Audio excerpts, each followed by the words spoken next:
దేవునికి స్తోత్రం కలుగునుగాక. మీకు నా వందనాలు తెలియజేస్తూ ఉన్నాను. సామెతల గ్రంథము.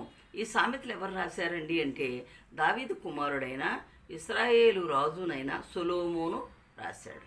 దావీదు కుమారుడైనటువంటి సొలొమోను మహారాజు. ఈ సొలొమోను ఎవరు? ఇశ్రాయేలులకు రాజు అనమాట. ఈ సొలొమోను ఎన్నో సామెతలు రాశాడు. ఎన్ని సామెతలు రాశాడంటే దగ్గర 3000 సామెతలు రాశాడు. జ్ఞానమును ఉపదేశమును అభ్యసించుటకును, వివేక సల్లాపములను గ్రహించుటకును, నీతి న్యాయ యథార్థతలను అనుసరించుట యందు బుద్ధి కుశలత ఇచ్చు ఉపదేశమునందుటకును, జ్ఞానం లేని వారికి బుద్ధి కలిగించుటకును, యవనులకు తెలివియు వివేచనయు పుట్టించుటకును తగిన సామెతలు రాశాడు ఈయన. చూసారండి, ఎవరికి రాశాడు? యవనులకు, జ్ఞానం లేని వారికి బుద్ధి కలిగించడానికి, మరి యవనులకు తెలివి వివేచన కలిగించడానికి ఆయన అనేకమైన సామెతలను రాయటం జరిగింది. మరి ఇంకొక మాట అంటాడు, జ్ఞానము గలవాడు విని పాండిత్యం వృద్ధి చేసుకును, వివేకము గలవాడు ఆలకించి నీతి సూత్రములను సంపాదించుకును. ఎంత గొప్ప మాటలండి ఇవి.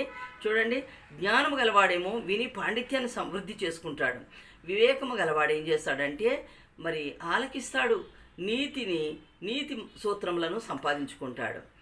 వీటి చేత సామెతలను, భావసూచక విషయములను, జ్ఞానుల మాటలను, వారు చెప్పిన గూఢవాక్యములను జనులు గ్రహించుదురు. దేవుని స్తోత్రం కలుగునుగాక. ఎన్నో గూఢవాక్యాలు ఆయన రాస్తూ ఉంటాడు. అన్నిటిని గురించి వీళ్ళు తెలుసుకుంటారనమాట. జ్ఞానం లేని వాళ్ళు, యవనుల కొరకు ఎన్నో సూక్తులు రాశాడు ఈయన. ఎన్నో సామెతలు రాశాడు. యెహోవా యందు భయభక్తులు కలిగి ఉండుట తెలివికి మూలము, మూర్ఖులు జ్ఞానమును ఉపదేశమును తిరస్కరించదురు. చూసారండి, ఏం చేస్తున్నాడు?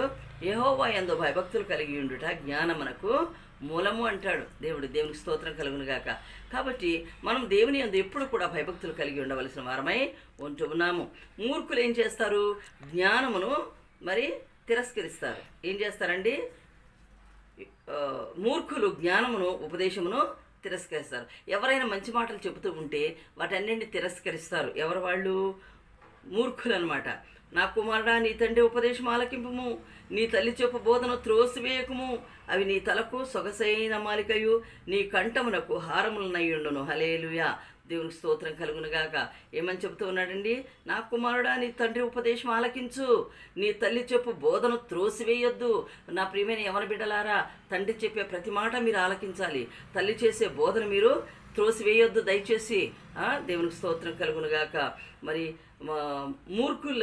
మూర్ఖుల్లాగా ప్రవర్తించకుండా జ్ఞానం కలిగి ప్రవర్తించటకు నేర్చుకోవలసిన వారై ఉంటున్నారు.